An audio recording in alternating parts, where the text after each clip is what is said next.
Hi guys and welcome back after a long weekend. Welcome back to chapter 4 of Charlie and the Chocolate Factory. So I've got it ready here. Everyone's ready. Don't forget, get your favourite teddies, get your blanket, get all snuggled up. Okay, and it's time for The Secret Workers, chapter 4. The next evening, Grandpa Joe went on with his story. "You see, Charlie," he said, "not so very long ago, there used to be thousands of people working in Mr. Willy Wonka's factory. Then one day, all of a sudden, Mr. Wonka had to ask every single one of them to leave, to go home, and never come back." But why?" asked Charlie. "Because of spies." "Spies?" "Yes, all the other chocolate makers you see had begun to grow jealous of the wonderland and wonderful sweets that Mr. Wonka was making, and they started sending in spies to steal his secret recipes. The spies took jobs in the Wonka factory, pretending they were ordinary workers, and while they were there, each one of them found out exactly how a certain special thing was made. And they go back to their own factories and tell?" asked Charlie.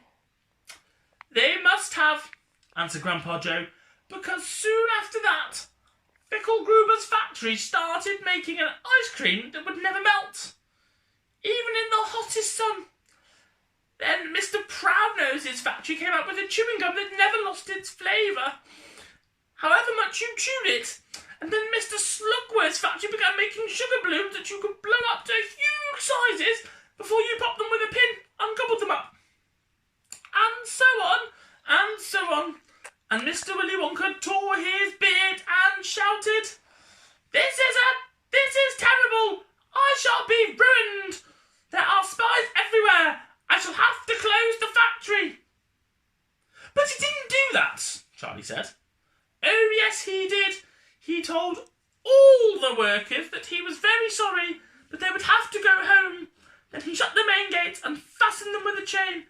And suddenly, Mr. Wonka's giant chocolate factory became silent and deserted.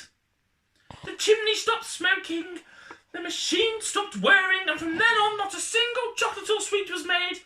Not a soul went in or out, and even Mr. Willy Wonka himself completely disappeared.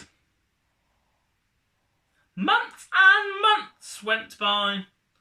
Grandpa Joe went on and on, but still the factory remained closed, and everybody said, 'Poor Mr. Wonka, he was so nice and he made not such marvellous things, but he's finished now, it's all over.' Then something astonishing happened. One day, early in the morning, thin columns of white smoke were seen to be coming out of the treetops of the tall chimneys of the factory. People in the town stopped and stared. 'What's going on?' they cried. 'Someone's lit the furnaces! Mr. Wonka must be opening up again!' They all ran to the gates, expecting to see them wide open, and to see Mr. Wonka there, standing there, to welcome his workers back. But no! The great iron gates were still locked and chained as securely as ever, and Mr. Wonka was nowhere to be seen. 'But the factory is working!' the people shouted. 'Listen! You can hear the machines. They're all whirring again, and you can smell the smell of melting chocolate in the air.' Grandpa Joe leaned forward and laid a long finger on Charlie's knee, and he said softly, 'But most mysterious of all, Charlie, were the shadows in the windows of the factories. The people standing on the street outside could see small, dark shadows moving about behind the frosted glass windows.' 'Shadows of whom?' said Charlie quickly. That's exactly what everybody wanted to know. 'The place is full of workers,' the people shouted, 'but nobody's gone in. The gates are locked. It's crazy. Nobody ever comes out either.' But there was no question at all, said Grandpa Joe, that the factory was running and it's gone running ever since for the last 10 years.